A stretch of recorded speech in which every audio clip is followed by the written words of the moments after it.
நீங்கள் இங்கே ஒரு நிமிஷம்.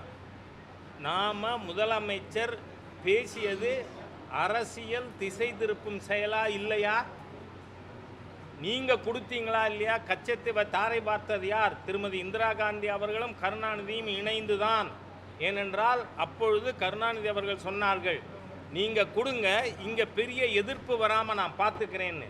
அதனால் இப்போ முதலமைச்சர் எழுப்பி இருப்பது எதற்காக?